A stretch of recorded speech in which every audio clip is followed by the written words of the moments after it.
Naye biso ba Moïse banama ba comme ça na sukate. Moïse ya Bible. Amona kakana makotaka te. Moïse biye. Ya libala abala te. Moïse Katumbi a postulé mais akokoma ka chef de l'état te. Maman nanga yi mpanisa mo grand journaliste vraiment atambola rapport à l'information. Yesu bayambaka na Yerusalema mais Fachi façon masako ya melaye awa na katanga c'est jamais vu. On a mboka Félix Antoine Tshisekedi. Lelo yozo mona bandeko nyonso oyo bakubulisa biso. Ba candidat ya ba étranger. Ozo mananda kuna ye azotuna lelo mokolo nini yo lelo le 20 automatiquement a voté déjà 20. Souci na ngesa nini balongola ta 10 ans hein na mbula ya Fayulu na oyo ya Katumbi baba kisela mo Fachi. Le 20 décembre, tout bakende voter Félix Antoine Tshisekedi, moi Namboka, candidat ya peuple, notre champion. Les locaux congolais on va la RRD.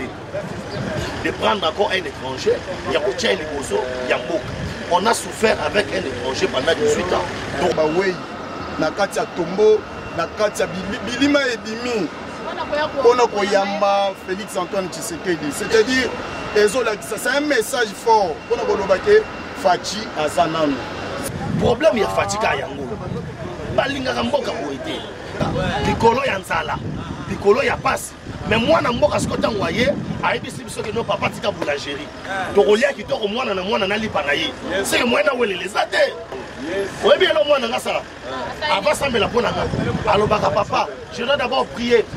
Fachi, Dieu, béni Fachi Béton, Aoumela. Atikele Antoine. La lobby, ceux qui Félix assiste le pouvoir. Atikele Antoine. Atikele Antoine. Antoine est né. Antoine, Secrétaire 1, Secrétaire 3 et Secrétaire 4. Parce que dans mon Ibanda, tu as qui fait ma campagne chef de l'État. Tu tamboli na partout pour qu'il y ait des Kisangani, pour qu'il y ait des Bambandaka. La population d'abord, on a Mukakoso, Babinga Mukakoso. Parce que pour un journaliste, ils ont communiqué au téléphone, au l'équipe à TV, au Kéo, le Babilodé là. Pour un journaliste, ils ont la communication. Parce que communication. Les 5 dernières années ont été difficiles pour le monde entier. Une pandémie, des guerres, ainsi que la crise économique. Mais nous, Congolais, sommes un peuple résilient. En tant que président, dans ma mission de bâtir un futur meilleur pour le Congo, 3 objectifs m'ont guidé. La sécurité, la prospérité, ainsi que les opportunités de progrès pour tous.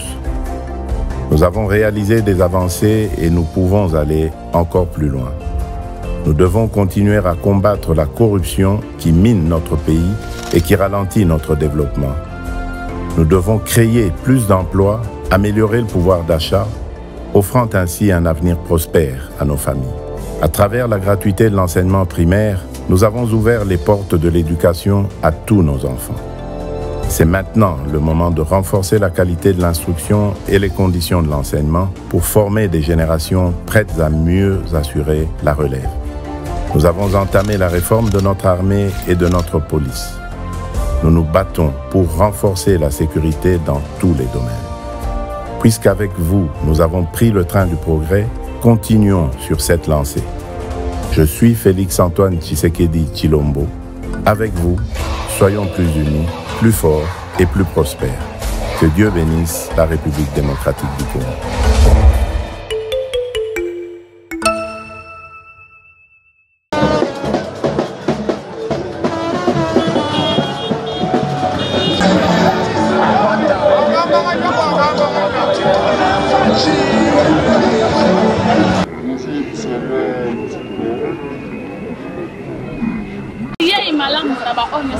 magazine masolo na peuple donc vraiment bolandi malamu ya magazine na biso en direct ya Lubumbashi ba masolo bakoki kotuna ete ya Lubumbashi okenda koluka nini boye to ibongo na koya mwana mboka président Félix Antoine Tshisekedi le candidat numéro 20 lelo na ville ya Lubumbashi nda koyeba bongo na kokita pona kosala mobilisation na ye pe campagne na ye na mapona mioyo ekosalema na mokolo ya 11 décembre 2023 boye na Lubumbashi vraiment na zoli sabino mobilisation za vraiment ebele bozomona kaka ndenge bato batondi bomona baimage kaka ndenge ezaleli vraiment na micro ya lelo ya masolo na peuple nazalaki nga moko te na mopanzi na ngai naza na baoyo batelemaka mpona kolobela Fachi Beto nakanisaki ete na Kinshasa ndenge na yambaka bango baoyo babenga bango les communicateurs privés du chef de l'État mais yakokamwa ezali ete ti lelo na Lubumbashi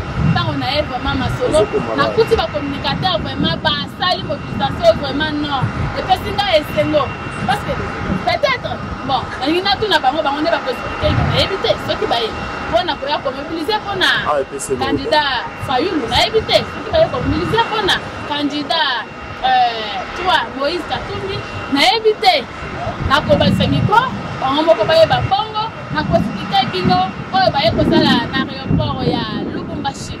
Bonsoir mwana mboka. Bonsoir madame Clarisse asepeli mingi Narcisse nakomi obonga na kombo nanga pesa nano kombo na yo bayi mboka baba ndeko nyonso balandaka biso kombo nanga Rodi Kazadi aza communicateur ya mokonzi ya mboka nde omoni mouvement monene oyo CPC toza na kati ya kokommunike mpona mboka toza wana mpona koinstaure kimia organisation monene na kati ya bacommunicateur yango wana omoni lelo toza na kati ya bagile tolati bagile mpona kolakisaki mosala ekosalema. Ouais, c'est ce que nous sommes en train de faire parce qu'il y a des gens mal intentionnés ou soi-disant communicateurs. Il y a d'autres au Salaki la communication. On a que non campagne à mon amour Félix Antoine Tshisekedi et Basu Bambongo soi-disant des Marambassolo mais biso ba vrai communicateur bato to lobela pona mo konza mboka batena di titre bato yo so balobité so batonton ga bamba balobité ba Mike balobité ba Benjamin balobité bato mususu ba rolobate yango wana biso to confirmer que non les communicateurs basa bien équipés toza présentement na Lubumbashi na Okatanga ville de Lubumbashi et cela qui sait que toza bien équipés makamunyo sur ça kitoko bato oyo bayaki soit disant ba communicateurs union sacrée oyo bazo luka bazwa gaz baluka mbongo bakende koluka mbongo epa bafayulu bacandidat basebele mais chez nous et pas à notre champion le président Félix Antoine Tshisekedi tolobi ke biso tokosala campagne ata na balabala ata na nzete tokosala mpona mwana mboka Félix Antoine Tshisekedi notre champion candidat de la République européenne. Nous sommes tellement déterminés on a coupé ça et deuxième mandat parce que madame omoni lelo au cannabis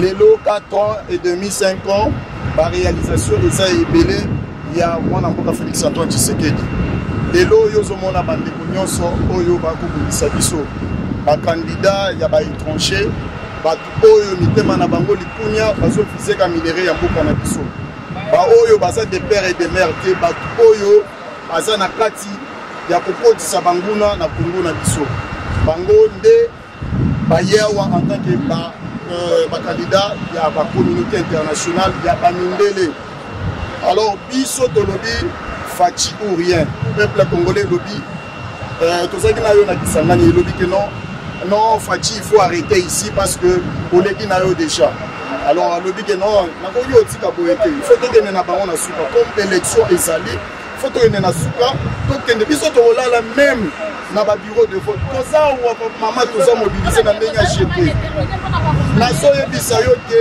même les communicateurs tozo koma ba témoin tozo koma ba ko sala sécurité ko sala musala nyonso le 20 décembre tout bakende ko voter Félix Antoine Tshisekedi mwana mboka candidat ya peuple notre champion yango no moni lelo na kati aéroport international ya Douano de Télémi Liboso dans quelques heures, quelques minutes, le président le plus beau, le plus aimé, le président Fachi Beto, à Kozala, à Boyawa, au moment de la mobilisation.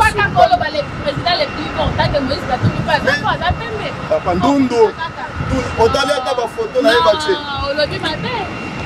na pour informer yo na minute boyo, eza na batu oyo bafundi mutuana ndunduana na Zambie parce que azo tenir un passeport diplomatique il y a Zambie na minute bafundi ministre des affaires étrangères il y a Zambie mpona eloko wana nazoyi biso ke non tokoyeba bango mpona misala na bango baza bakongole te baza bakongole te nyonso omona congolais ya zolo boji omona de ya congolais ya bongo ata tokota na mundele azalaka te aexista. Ok, pesa nanu message ni okopesa bana ya Katanga. En tout cas, précisément nanu na ville ya Lubumbashi. Ouais, ville ya Lubumbashi balobaki ke bakomobilize bakoyamba président koleka baprovince misusu.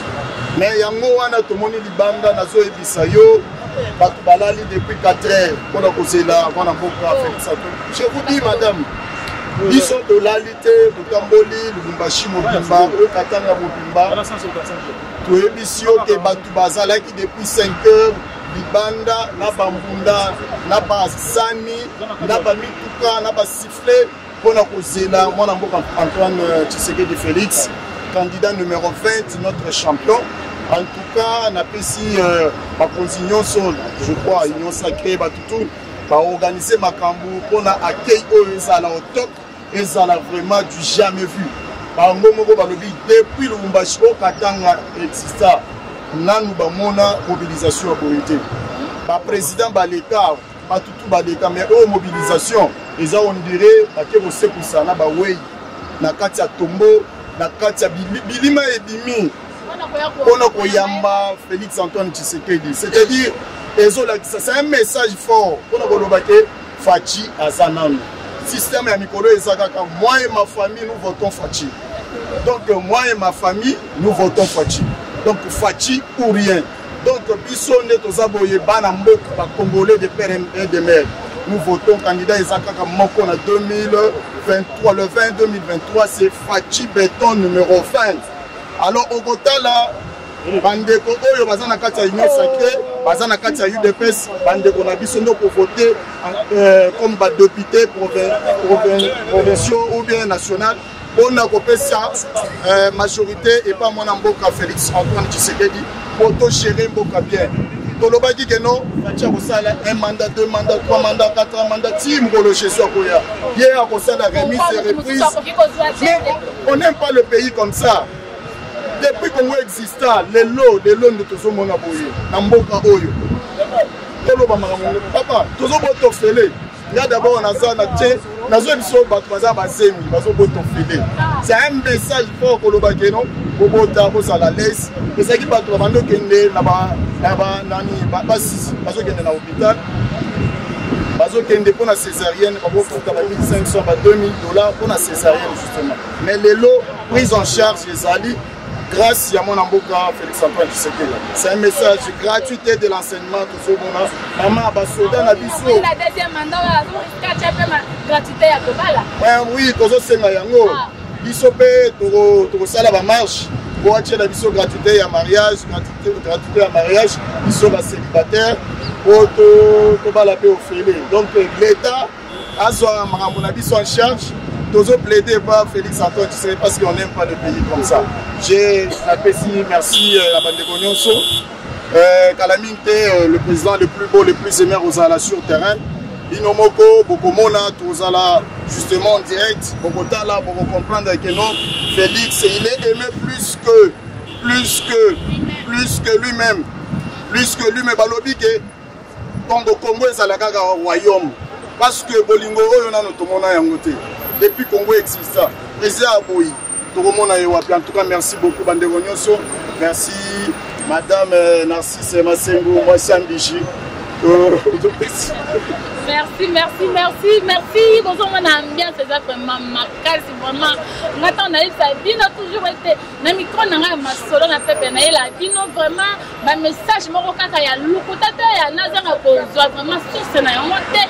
Ngana lingaka kita toujours na terrain na palpenga moko atande na ya koyebisa bino baza epele vraiment baza na esengo mpona kotémoigner koloba toujours mpona kokomi boye malamu na capitale ya Katanga wapi na ville ya Lubumbashi chez Jacques Etienne vraiment ambassade pa wapi lisusu baba mon premier Samalu connaître moni vraiment asali pour mobilisation ya mobanga mobilisation kitoko ba affiche vraiment partout moi namboka Samalu Konde Kenge je te salue vraiment en passant félicitations papa za kane bongo ko la kisamo ninga bolingo na moma nyonso nazo tourner micro nanga pona koyambela bino susu molobeli mususu ya Fachi Beton ye oyo vraiment moloko na ye asana prêter ko va ko sa ba manga tamba tandenge na omeli na koloba bosa o mana mboka bosa mama bosa na bayi mboka nyonso na oseka esengo nini yango expliquer nanu balandi masolo bayoka esengo parce que congolais de père et de mère a otambola pa na bango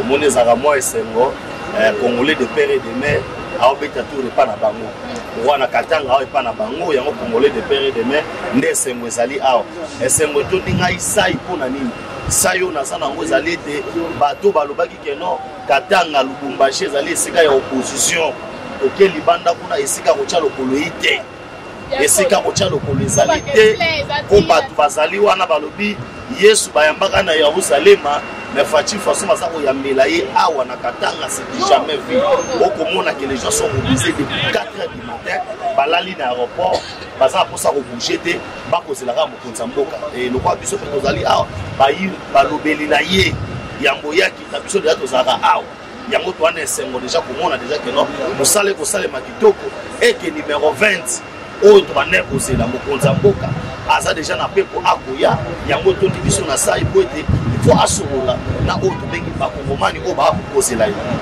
ya solo mais maloba nini okoki koloba parce que bazoloba ke il paraît bato yango baye na des casquettes baye bongo me baza na ye te okoki koconfirme bamasolo ndeni bon biloko ezalaka na kati ya motema ya motu nga na kokoyeba yango te mais population surtout en général oyo biso tokutana na bango baza na esengo ya makasi baza na esengo po ete numéro 20 oyo candidat na bango numéro 20 parce que baélection eza historique ekozala le 20-20 et candidat oyo tokovote numéro 20 po mokolo wana eza ndenge nini motu ntango azomema na ndako na ye azotuna lelo mokolo nini yo lelo le 20 automatiquement avote déjà 20 yango ozomona ke koloba bato aza mitema mibale misato ezali te awa na katanga lolenge oyo bakofotele Fachi ekosala na bato mosusu na motema zuwa na motema pasi mais tokovote ye na ndenge moya kosala te population aza na ye balobi ke bokonzi yango esi ebongisameli déjà candidat numéro 3 akotanga kombo te me nalobi kaka bayingi te bayebi koma numéro yango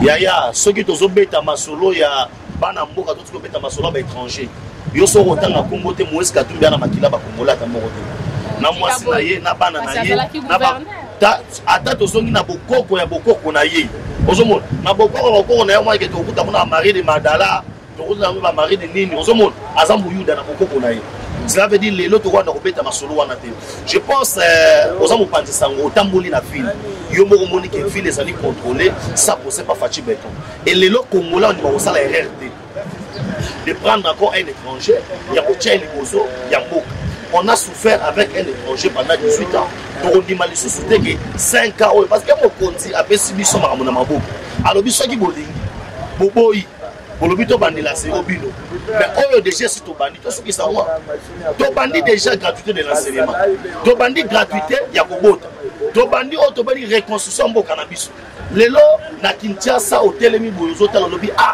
oyo basala oyo batonyoka na ntango ya Fachi otali récite ya francophonie otali koto budget bati otali armée na biso ekobundela biso na moto otali basoda na biso bamola obandi otalobi te lolenge soda alataka yango na ye biso yo basoda na biso abiema ya sika moduki ya sika nyonso ya sika Fachi on n'aime pas le pays comme ça problème ya Fachi ka yango balingaka mboka boye te il aime tant le Congo bolingo aza nango mpona Congo eleki ndemo yango ozomona te population bayaki banda ntongo on est déjà presque proche de 18 heures mais baza awa bakozela kaka balobi mwa ya kaninda sobwa bilungu Fachi Beton moko atombolo le président le plus costaud le plus bogard moto azolobake no Fachi napepata loboko population kutu bandi kolobake no kadima ozobebisa mbongo ya pamba na baizolwa na kosombasomba biloko wana kadima tika na yo kaka elesto omoni oyo tosala formalité parce que yango omoni mokonzi ya mboka alobi bayiba biso victoire epa baétranger te biso toza lisu likolo ya lisu élection ezosalema kaka boye tozonga bapale te tovandi wana kaka liboso ya bino bazokonte biso mpo tozokonte tokonte kaka ndaka kumbala beton totia mibale beton ya misato beton toandi okonte bureau par bureau to célébrer victoire na biso to bimi to kei parce que mopaya akoki kokamba lisusu mboka oyo te nzambe azoyebisa na Moïse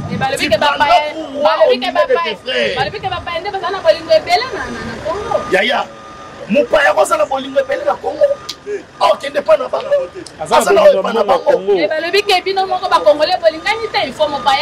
mopaya yango nani yango akozwa non il y avait des Congolais batekaki mboka il y avait des Congolais batekaki mboka likolo ya nzala likolo ya pasi mais mwana mboka siko ntango aye ayebisi biso ke no papa tika boulangerie tokolia kitoko mwana na mwana nalipa na ye seke mwana welele eza te ndenge nazali boye naza na facilité na ye awa boye bana na ngai baotanga na Kinshasa na ye makambo afuta te nayebi ke no Frances afutelaki bango oyebi elo mwana nga sala avasambela mpo na nga alobaka papa je dois d'abord prier Fachi Dieu béni Fachi Beton awumela souci na nga eza nini balongola ta 10 ans na mbula ya Fayulu na oyo ya Katumbi babakisela ngo Fachi po merusu mopaso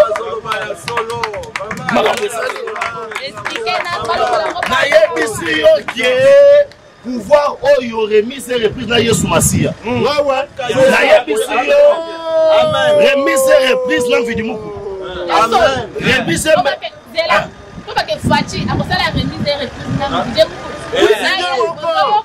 remise et reprise na Vidimukulu mosoki Félix Assisi pouvoir atikeli Antoine nalobi soki Félix Assisi pouvoir atikeli Antoine kasi te polo soki Félix Assisi toi la tombe de Félix Beton soki ya Assisi atikeli Antoine kasi Antoine kasi to ba saka Tshisekedi Tshisekedi 1 Tshisekedi 2 Tshisekedi 3 et soki ndika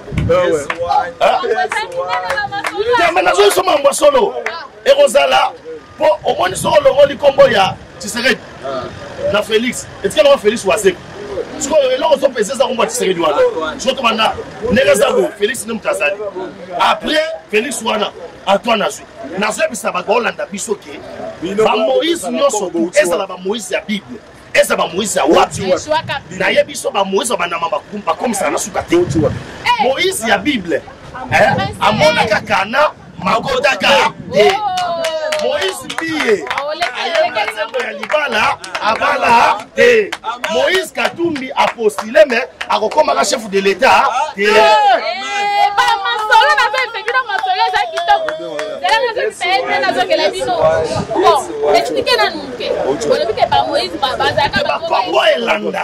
bonsoir ah, d'abord on a il faut présenter Batubaïba Oyambi nani Oyambi quand tu Oyambi combattant boy. OK bande ko balandi ya masolo na peuple liboso na ngai na yambeli bino moko communicateur le plus meilleur ya Fachi Beton yeko balobaka te non balobaka ke na katanga ezalaka na bakolo nango mais ngai na kite Kinshasa na yeko s'installer vraiment na Grand Katanga mpona kobanaka kopasa sango ya Beton ko communiquer bolamu vraiment ya Beton azalaki bongo communicateur du chef de l'état ko bona vraiment tonton Kabamba na batisa likolo nango les millionnaires boya kolanda yebo kolune ete mpona mbongo millionnaire nde na maloba ya lobaka na koganga mais bo supporter kaka émotion micro pe ekopanzana te ya masolo bonsoir bana mboka bonsoir maman na ngai mopani sango grand journaliste oyo vraiment atambola rapport à l'information. Merci Ravi. Ok, c'est dissonant na boyambi na bokomi parce que yoza notable de la bongo na mabelo. Na s'imposa. S'imposa na oui. Mabela bato. Na mabela bato. Na bokomi na ye. C'est quoi s'imposa pour na communiquer.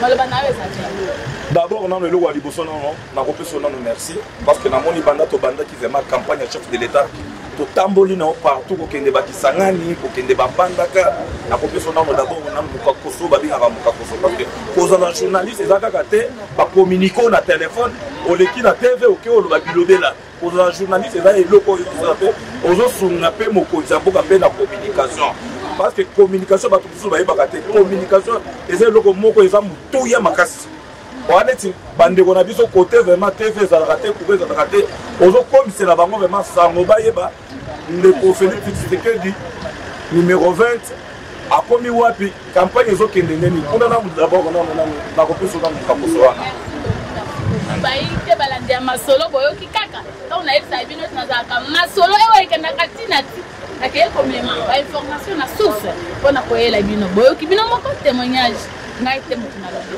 ok pasa sikoyo oui nanu d'abord nanu toza nanu na katanga lelo bato mosusu bazalaki bazoloba o katanga ndenge eza bongo Félix akotambola partout na katanga ekomi ya opposant eza toye kotanisa lobi toza makasi vraiment yango ntango nga nalobaka ntango nalekaka na baémission nalobaka nalobi banda biso touta opposition tozwa pouvoir baopposant bazalaka lisusu te parce que biso tozwa déjà moto wana parce que mutu oyo azwi pouvoir azalaka déjà vraiment opposant toloba baopposant oyo omoni nayebisaki yo j'espère nasalaki na émission na mandaka nayebisaki yo nalobi bato bakopanzana lelo opesi nga raison lelo nani mutu neti totie nanu katumbi nanu d'abord nanu na poids politique anango nanu te mutu neti vie na ngai likolo ya nzala Frank Diom un grand tshisekediste okende vraiment obanda olanda katumbi omoni te vraiment formation nyonso biloko nyonso papa etie Tshisekedi apesa ye bakuku nyonso wana eke ka ofede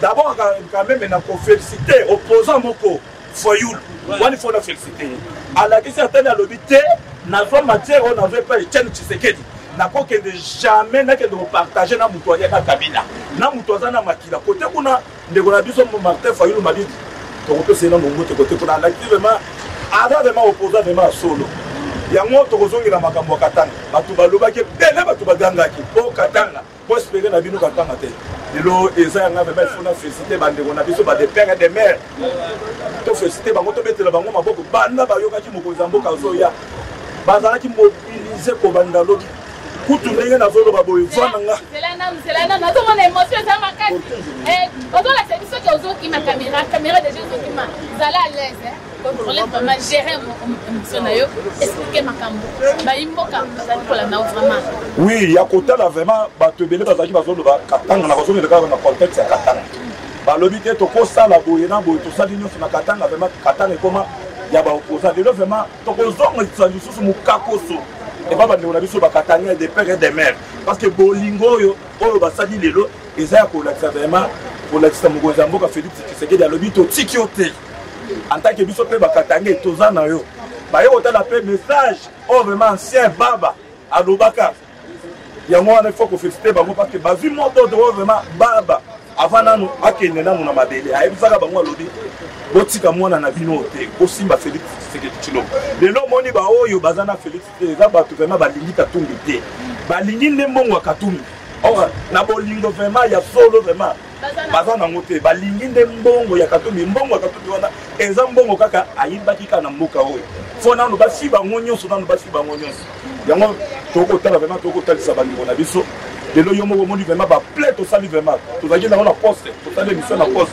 toloba na nzela awa nayebi so na bia mbutiage ya kosakana te kutu ngai moko vraiment nayaki sirte na o monde oyo eza monde ezami eza ya kotalisa vraiment partout tozokende mokonzi ya mboka azokende numéro 20 azosalaka baplein tozali baplein yango tozosala eza baplein ya montage te parce que tomoni vraiment bacandidat mosusu bazosala bampieka en tant que baza vraiment bayebi ebele baza baespere na montage bazokoyiba baplein na biso tokosala baplein bakomonte oyo azosala bampieka nde yango vraiment tolobi vraiment moto oyo akozwa message oyo vraiment alanda vraiment le 20 décembre numéro ezaka moko numéro 20 biso moko bacommunicateur ya mokonzi ya mboka jour wana tokolala na babiro site parce que toboyi baloba o boye na boye o bayibaki Tshisekedi ayibaki victoire na biso na ndenge tozosala émission vraiment yo moko déjà kutu mokonzi ya mboka yo moko alobaki alobi ntango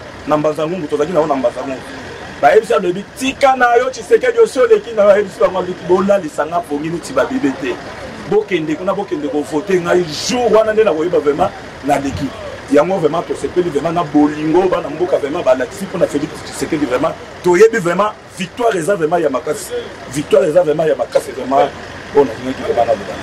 Merci mingi, merci Liskanyo Sobo. Oui, vraiment libaku kitoko ya kolanda masolo na pokwa ya lelo vraiment boyoki bongo kaka ba communicateur privé ya chef de l'état balobi ke bango bazalaka bafidèle batalaka nanu mbongo te bango batalaka nanu mosala bango batalaka nanu bolingo mpona koakompagne nango vision ya Faci candidat 20 babeleli batikalaki kimia te bayebaki bongo na kopesa vraiment message chaleureux ya koloba ete vrai congolais nyonso oyo ayebi bolingo ya mwana Congo le 20 décembre omoni kaka le 20 ebeti mpa okanisi mbala moko numéro 20 Faci 20 na députation te me na présidentielle okeyi bongo ebi bongo na kovote candidat natiki bino te vraiment namoni balakisinga deja pa protocole ete avion yango wana euti kokita parce que kobalisa caméra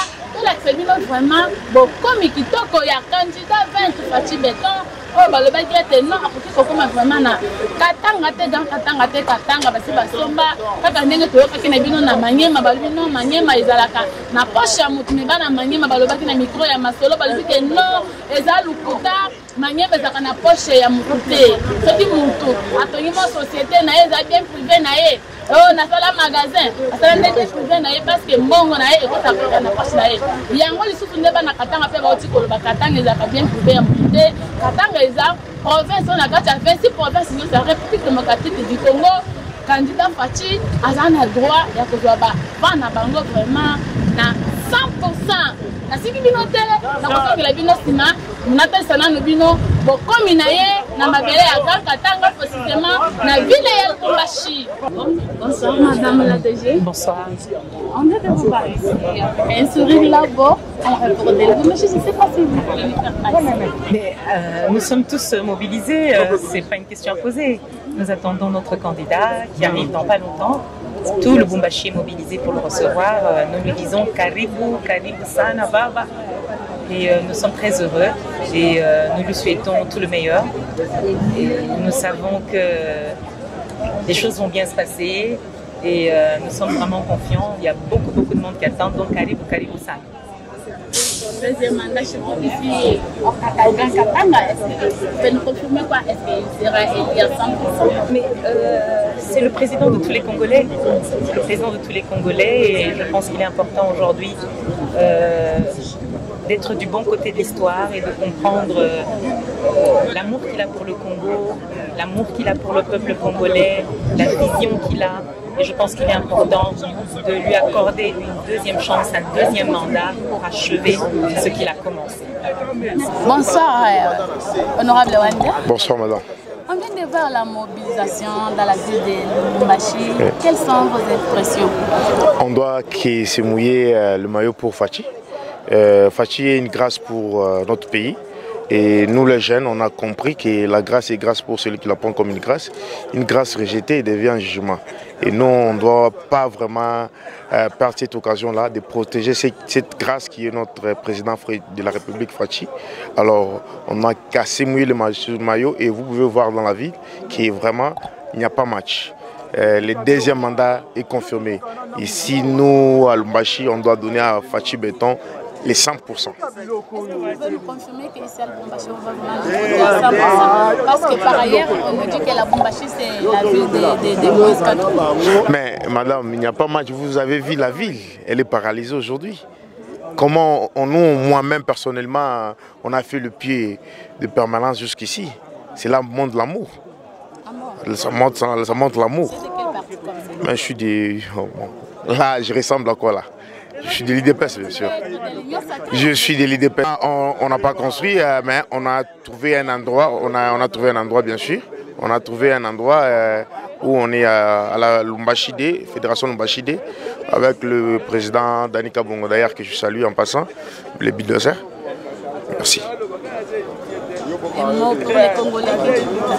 Non, comme je venais de le dire, hein, Faci est une grâce pour nous et on ne doit pas perdre cette grâce. On doit vraiment mouiller le maillot pour lui donner le deuxième mandat et c'est déjà confirmé. Dieu au ciel est d'accord. Nous ici on les confirme. Vous êtes candidat député national ou bien provincial? Je suis candidat député provincial dans la ville de Lubumbashi. Le numéro que je dois citer bien là, c'est le 1683, le numéro magique. Vous étiez déjà élu ou bien Non, c'est ma première expérience, je vais le dire. Oui. Quelle est l'intention qui vous a poussé d'être postulé? Non, on est leader d'opinion et en fait, on doit s'engager. Un leader, comme on dit, on doit sacrifier pour les gens qui sont derrière lui. Alors, derrière nous, on a des jeunes qui ont crié en nous, qui nous ont poussé. C'est certainement à l'arrivée du président de la République, je pense l'année passée, il a fait appel à la jeunesse. Que la jeunesse doit vraiment s'engager en politique parce que, comme je voulais encore le dire, Fachi, c'est un bon président et qui nous a fait encore croire que nous, les jeunes, on peut encore oser et on peut croire encore aller jusqu'au bout. Et aujourd'hui, vous pouvez voir, dans la ville de Lubumbashi, il n'y a pas match et au Wanjaou, rien. Au Wanjaou, rien, il n'y a pas match et tout l'âge. Je pressens le sang de Lumumba en vous, hein? On a le sang de Tshisekedi, on a le sang de Lumumba. Oui, vraiment, on va servir le pays. Ce sont des distractions, mon frère. Et ma soeur plutôt. Ce sont des distractions. Et dans l'espace Grand Kassai, est-ce qu'il y a un candidat qui est plus que Fachi? Même si vous voulez le dire. Il n'y a pas. Il n'y a pas même de discussion à faire. Hein? D'ailleurs, là-bas, le président n'a pas besoin de débattre campagne. Il n'a pas besoin. Il n'a pas besoin. Et je profite. Son adversaire a fait. Non, ce sont des distractions inutiles qu'on ne doit pas vraiment faire débat. Fachi n'est pas à ce niveau-là. Vraiment, il ne faut pas les comparer. On ne doit pas les comparer. Fachi n'est pas à ce niveau-là. Et j'appelle encore, je fais appel encore à tous nos frères qui sont de l'autre côté. Ils doivent voter massivement Fachi. Et comme je l'avais dit, on ne doit pas perdre cette grâce. Et on est déterminé et ça ne demande même pas, ça ne s'efforce pas. Vous pouvez voir aujourd'hui, c'est comme une ville morte. Merci. Merci beaucoup.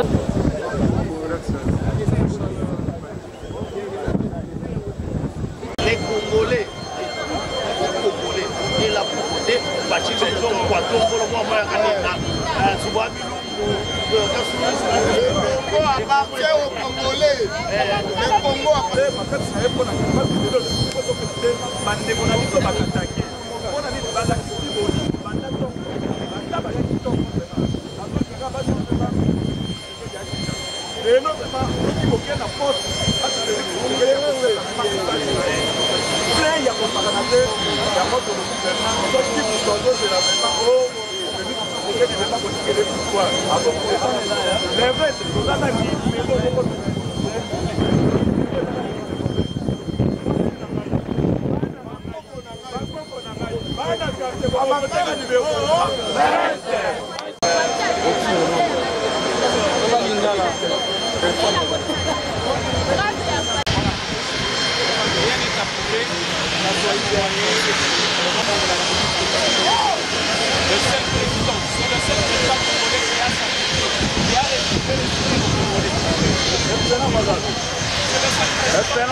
Wana esa provocación.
Lubumbashi inamsalimia Rais Felix Tshisekedi Tshilombo Fatou. Angalia kumbingu, angalia kula yulu kumbingu. Hii ni mpaka Lubumbashi. Hii ni Mkatanga. Fuata mzuri. Angalia sasa Kongo.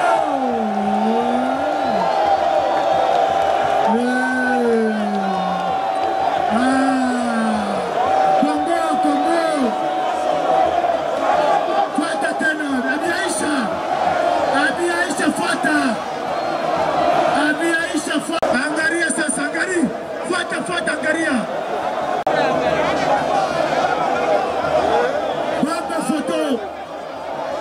Baba photo. Waouh, soma bien. Unité, sécurité, prospérité. Allez. RDC. Unité, sécurité, prospérité. Baba. Chunga vya Aisha vingine unakuya, chunga. Vingine vile unakuya. Vingine unakuya fuata. Wow! 2023, 2024. 2024. Tuji tomba kaja. 2026. Tomba kaja. 2027. Tomba kaja. 2028. Tomba kaja. Voilà. Moshe tufuatilishe. Tunakatala kutufuatilishe. Hii ni afuatie.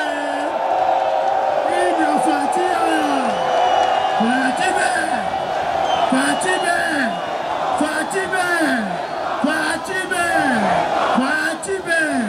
Tunakatala watufuatilishe be. Moshe tufuatilishe be. Mikono juu ya Fatime to. Voilà. Biko naendelea. Vingine vya sasa tunatoka. En tout cas, président mwenye nilionea. Voilà. Kila mtu Abi Aisha vote 20 sur 20. Kama na kuingisha mapi 20 utakombola. Biko naendelea. Tshisekedi Tshilombo Félix Antoine Tshisekedi Tshilombo. Si vous êtes pas mal tuanze. Félix Antoine Tshisekedi Tshilombo. Maboko pona président.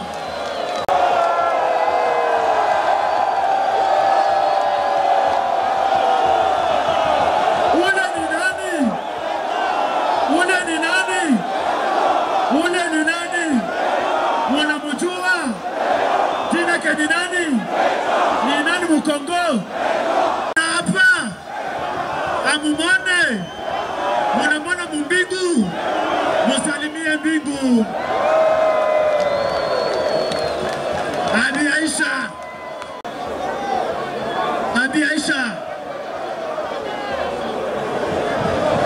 Abi Aisha tuendelee. Numero tupigie numero 20 mikono. Tuko naendelea paka numéro 20, le numéro gagnant, les tickets gagnants, numéro 20, le 20 décembre, le numéro 20, le 20 décembre, le numéro 20, les tickets gagnants. Tuko naendelea.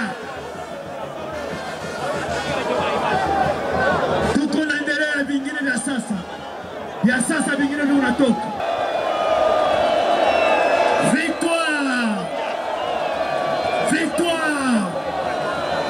Victoire, le pouvoir.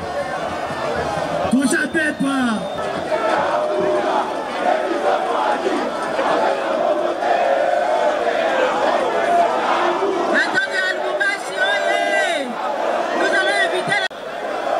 Leo anakuwa siku munene. Leo Katanga iko honore. Na leo ula nalurisha heshima ya Shibao Katange ni mtu moya. Ni nani? Ni nani? Leo Fati Beton Tshisekedi Tshilombo analurisha heshima ya Shibao Katange, ananome Premier ministre Jean-Michel Sama Lukonde. Après 30 ans, tulipataka Premier ministre avec le président Félix, tulipata Premier ministre Jean-Michel Sama Lukonde.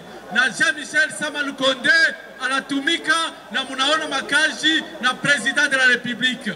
À titre d'exemple, président anatufanishia njia kutoka Kasumbalesa kwenda Sakanya. Depuis création ya dunia, ile balabala itakuyaka asphalte, mais leo grâce ya président Félix Antoine Tshisekedi Tshilombo tunakuwa na balabala. Nila, mutasema nini? Shie paka nani? Shie paka Tshilombo? Tuimbe? Munaenda mwimbo? Tuimbe? Shie paka Tshilombo yaye. Oh yaye, shie paka Tshilombo.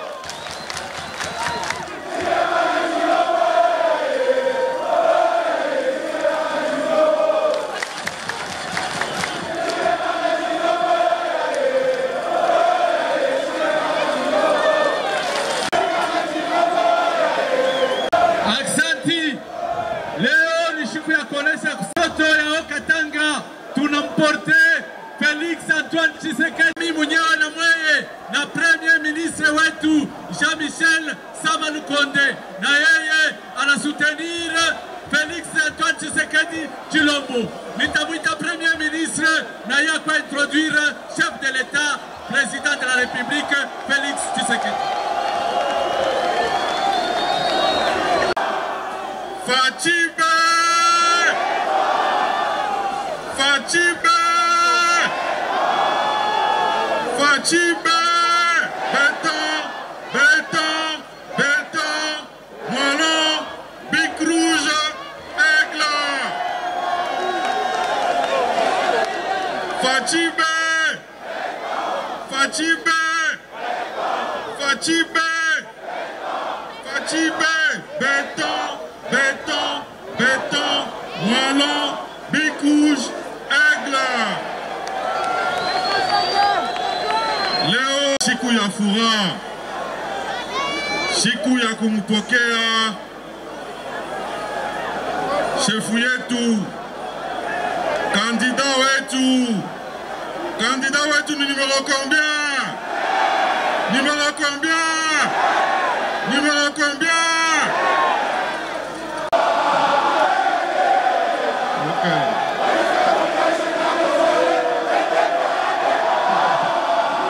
Fachibe!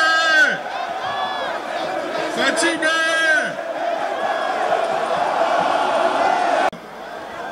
Keshia tuko ba numero 1 kumupokea Shinjo ba numero 1 après ma province yote kula ripita tutamolesha kama tulikuwa na mchunga hata kama mvula ilipika, hata kama mvula ilinyesha, hata saa ni saa. Leo tunamuonesha mapendo yetu kuisa anafika na kuvile tunampokea. Leo haina siku ya madiscours ya mingi, ya siku wa introduire. Tutapenda apate occasion ya kuongea na mwe. Fachibe! Fachibe! Fachibe! Chiepaka Tshilombo, Chiepaka Tshilombo, Chiepaka Tshilombo. Le 20 décembre, tout a voté numéro combien? Numéro combien? Numéro combien? Wafoko sana, Mungu amebariki sana, asante. Notre candidat, vous avez devant vous la population du Katanga. la population de Lubumbashi, celle qui a fait son choix en toute démocratie pour ce 20 décembre, elle a dit, nous, pour ce 20 décembre, nous n'avons qu'un seul numéro. Et je l'ai dit, elle avait décidé de braver la pluie, de braver le temps et de vous démontrer tout le soutien qu'elle a pour vous. Nous sommes très heureux de vous avoir ici, chez nous, au Katanga. On dit Caribou, Caribou, Excellence, Caribou, Excellence, Monsieur le Président, numéro 20, candidat à votre propre élection. Vive le numéro 20.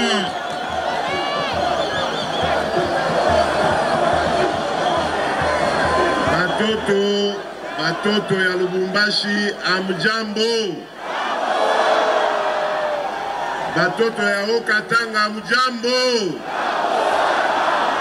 Batoto ya Grand Katanga, amjambo. Ah oui, merci, je n'ai pas de mots. Je n'ai pas de mots pour dire merci à ce peuple, ce grand peuple du Katanga. Merci Nabino pour cet accueil inoubliable. Je suis venu dans le cadre de la campagne pour vous proposer un contrat. Ce contrat consiste, le 20 décembre, à me renouveler votre confiance. Et moi, à mon tour, je vais consolider et développer les acquis que nous avons déjà obtenus durant le premier mandat.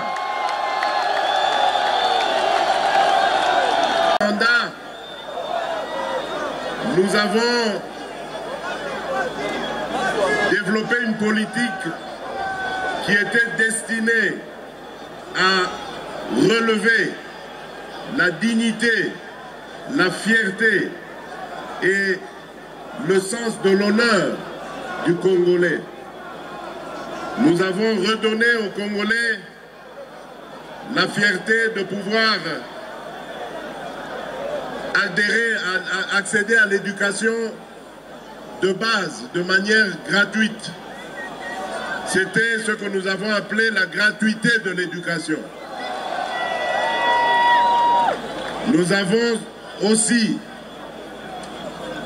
permis aux Congolais de n'importe quelle condition sociale de pouvoir, aux Congolaises de n'importe quelle condition sociale, de pouvoir accoucher librement et sans devoir payer quoi que ce soit. Tout cela, nous l'avons fait parce que nous aimons le Congo, nous aimons les Congolais. Nous avons lancé la politique de 145 territoires, celle qui consiste à développer notre pays à partir de la base. Et cette politique, c'est la clé du développement de la République démocratique du Congo. Grâce à cette politique, nous allons créer beaucoup d'emplois parce que nous savons que ça, c'est l'un des grands soucis de notre population, surtout les jeunes. Ils ont besoin d'emplois et grâce au programme de 145 territoires, nous allons pouvoir créer des millions d'emplois. Je tiens à vous dire que lorsque vous allez me renouveler votre confiance, le 20 décembre de cette année, lorsque vous me renouvellerez votre confiance, je vais m'activer à continuer ce que nous avons commencé avec les jeunes. à continuer à construire des universités nouvelles, à continuer à garantir l'éducation à tous les jeunes, de quelque conditions sociales qu'ils soient. Je m'engage à créer des emplois pour ceux qui ont terminé leurs études, leur formation. Ils vont pouvoir, grâce aux politiques que nous avons mises en place, grâce aux institutions telles que l'ANADEC, telles que le FOGEC, telles que le FPI qui est là pour accompagner dans le financement des petites industries, le FOGEC pour garantir les emprunts et la création d'entreprises, l'ANADEC pour accompagner les entrepreneurs dans leurs projets. Nous allons créer des millions d'emplois. Il y a un secteur dans lequel nous nous sommes appesantis et nous voulons davantage développer ce secteur, c'est celui de l'agriculture. Nous avons longtemps négligé ce secteur dans notre pays. Il n'y a pas eu de politique digne d'emploi, de richesse et de possibilités. Nous avons mis en place la politique de l'agenda de transformation agricole. Cela nous permettra, grâce aux productions que nous allons renforcer à travers l'appui que nous apporterons aux petits paysans, aux cultivateurs, nous allons pouvoir produire et transformer les produits, les résultats de nos productions ici même en République démocratique du Congo, en créant des usines de transformation et en engageant des millions de Congolais.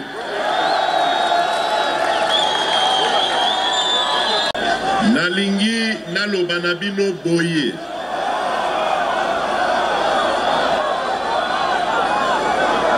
Lubumbashi amjambo. Amjambo. Nalingi nalobanabino boye. Mboka na biso ezali mboka monene. Mboka ezali na espoir. Mboka bato nyonso ya mokili bazali kotala. Bazali kozela Congo etelema. Congo elakisa nzela. Congo etombola ba mboka misusu oyo ezali na kati ya Afrique. Engai na ebisi bino. Soki bosalinga confiance le 20 septembre 2020. Toko continue mosala oyo tobandi. Yako continue kotombo la Congo. Est-ce que le 20 décembre boyebi eloko eza kozela biso? Est-ce que le 20 décembre moto akotikala na ndako? Le 20 décembre boyebi numéro pour voter? Numéro nini? Numéro nini? Voilà boyebi yango. Yango nazali koloba na bino. Ekolo na biso Congo ezali na banguna ebele. Banguna bazali kobundisa Congo mikolo nyonso. Soki botali likambo ezali kosalema na Est. Ça fait bientôt 30 ans que nos frères et sœurs de cette partie du pays bazali kokufa lokola banyama. Et personne dans la communauté internationale azali kotombo la mosapi po asilisa makambo wana. Il n'y a pas eu de Congolais valable pour la kotelemela banguna wana. Depuis 2022, na telemeli bango na lobby, ça suffit. Plus jamais ça na Congo. Na lobby na banguna ya Congo. À partir ya leader na bango. Oyo boyebi est bien. Paul Kagame. Na lobby na ye. Asuka wana. Mabe asali na pays na biso ekoki. Soki a continuer a kozwa ngai mabe.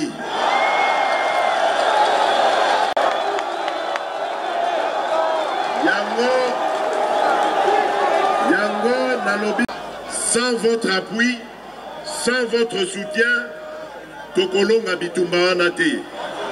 Bitumba ezali makasi. Mais Monguna abangaka eloko moko tango peuple congolais etelemaka likolo.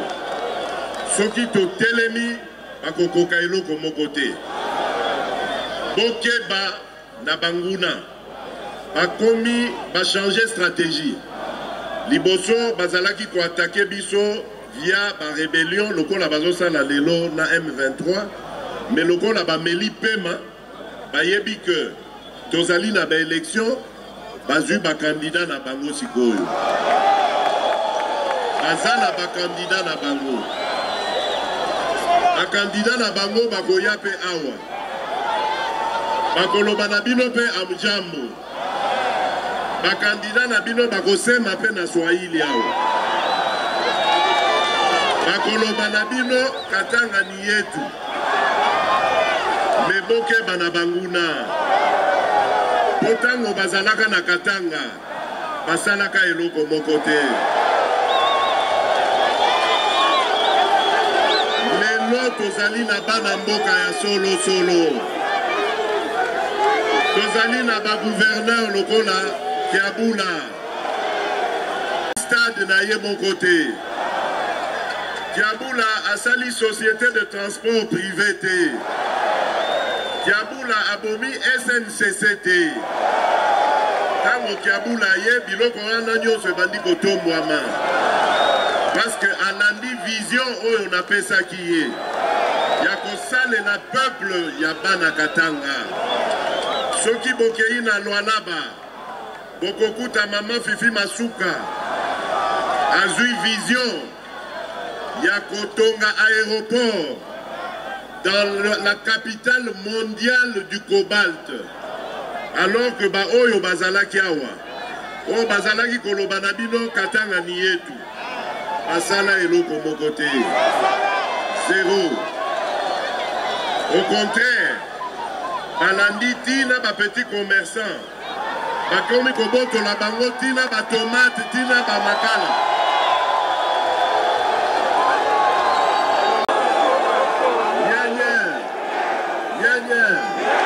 Bana Katanga oye. Bana o Katanga oye. Bosala keba. Bosala keba po Monguna alati poso ya meme. Mais azali kaka Monguna. Bomoni babandi kobete na bango maboko na bato ya M23. Baza kosenga peuple congolais a voté bango. Bosala keba. La nation est en danger. Nous avons commencé quelque chose avec vous. Tobandi Mosala ya kotonga mboka na biso. Na ebisi bino likambo éducation. Na ebisi bino likambo ya santé. Na lobaki te likambo ya infrastructure. Tobandi kotia courant moke na bamboka nyonso ya Congo. Tobandi kotia mai moke na bamboka nyonso ya Congo. Tobandi kotonga banzela et bandi kosalema. C'est vrai que les gens ont besoin de moi temps pour ekokisama. Mais aussi tobandi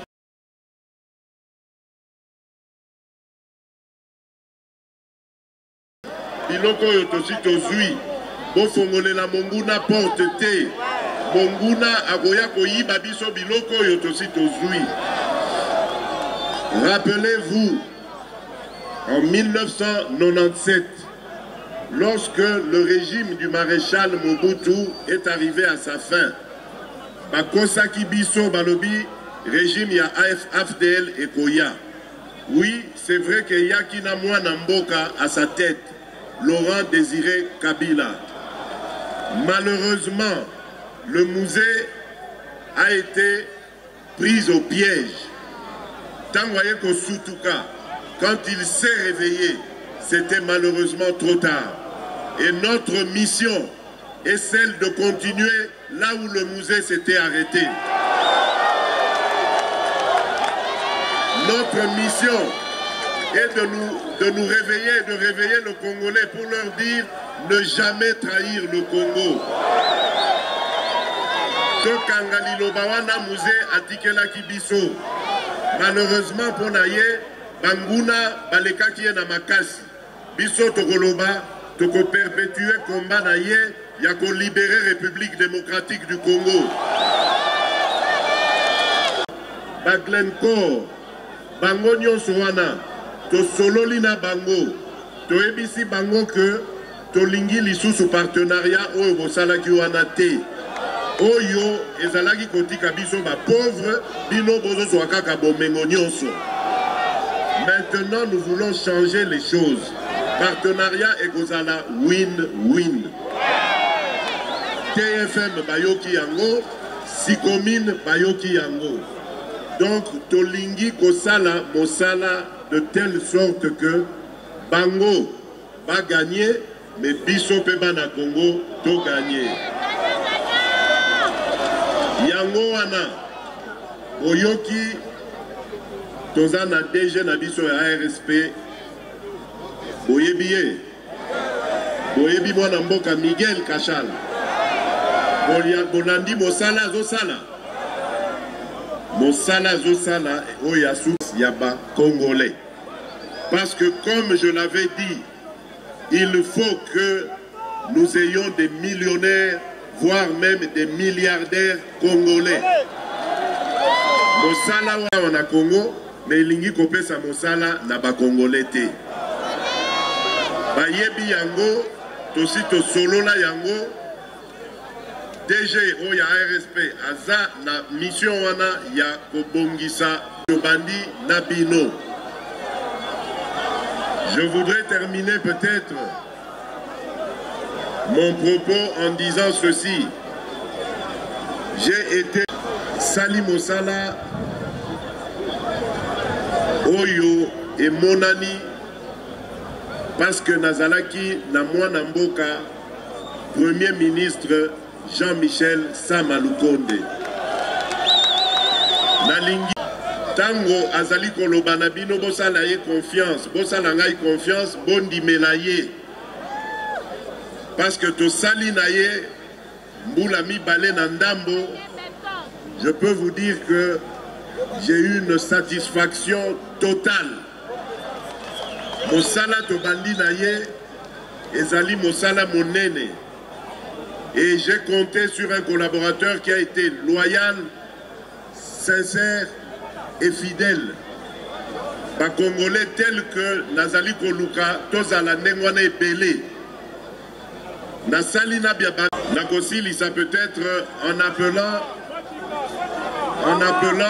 les enfants du Katanga. Pardon?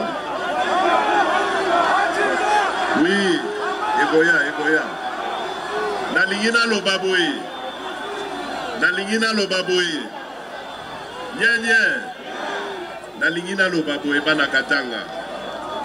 J'ai nayoka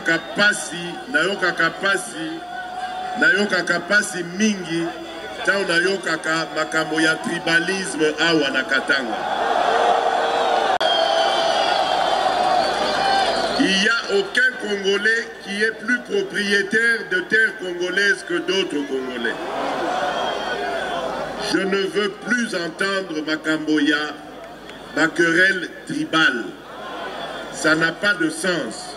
Nous sommes un même peuple qui appartient à une seule mère, la République démocratique du Congo. Bolanda, Maloba, Oyo, ba discours ya NT. Bolanda, ba discours ya séparatisme T. Le séparatisme n'a jamais eu de succès.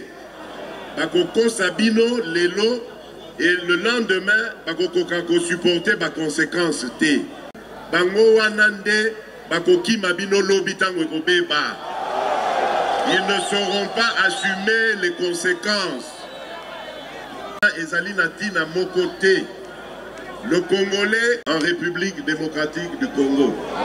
Et je ne tolérerai jamais qu'un Congolais discrimine un autre Congolais. Ça, ce sera la limite à ne pas franchir. Celui qui osera faire cela, il me trouvera sur son passage.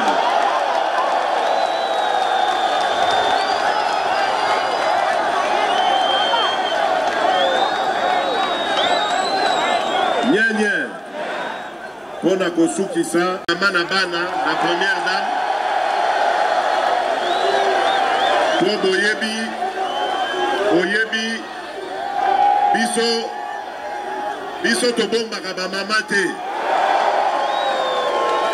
tolakisaka bamama po tozali bachampion ya cause ya bamama tobombaka mama te mama ye wana boyeba ye apesa bino mbote bopesa ye mbote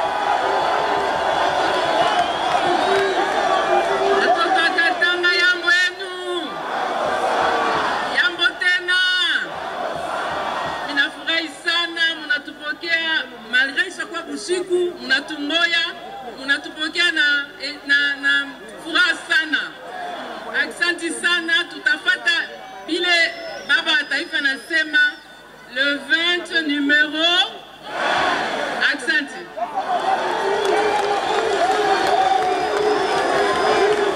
Voilà, le 20 décembre Bobo Sanate. Après ça, la kozonga lisusu awa tosala na bino fête pour la victoire.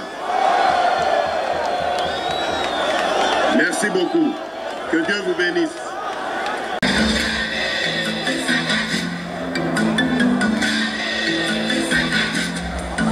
Les 5 dernières années ont été difficiles pour le monde entier. Une pandémie, des guerres, ainsi que la crise économique. Mais nous, Congolais, sommes un peuple résilient. En tant que président, dans ma mission de bâtir un futur meilleur pour le Congo, 3 objectifs m'ont guidé. La sécurité, la prospérité, ainsi que les opportunités de progrès pour tous. Nous avons réalisé des avancées et nous pouvons aller encore plus loin. Nous devons continuer à combattre la corruption qui mine notre pays et qui ralentit notre développement. Nous devons créer plus d'emplois, améliorer le pouvoir d'achat, offrant ainsi un avenir prospère à nos familles. À travers la gratuité de l'enseignement primaire, nous avons ouvert les portes de l'éducation à tous nos enfants. C'est maintenant le moment de renforcer la qualité de l'instruction et les conditions de l'enseignement pour former des générations prêtes à mieux assurer la relève. Nous avons entamé la réforme de notre armée et de notre police. Nous nous battons pour renforcer la sécurité dans tous les domaines. Puisqu'avec vous, nous avons pris le train du progrès, continuons sur cette lancée. Je suis Félix-Antoine Tshisekedi Tshilombo. Avec vous, soyons plus unis, plus forts et plus prospères. Que Dieu bénisse la République démocratique du Congo.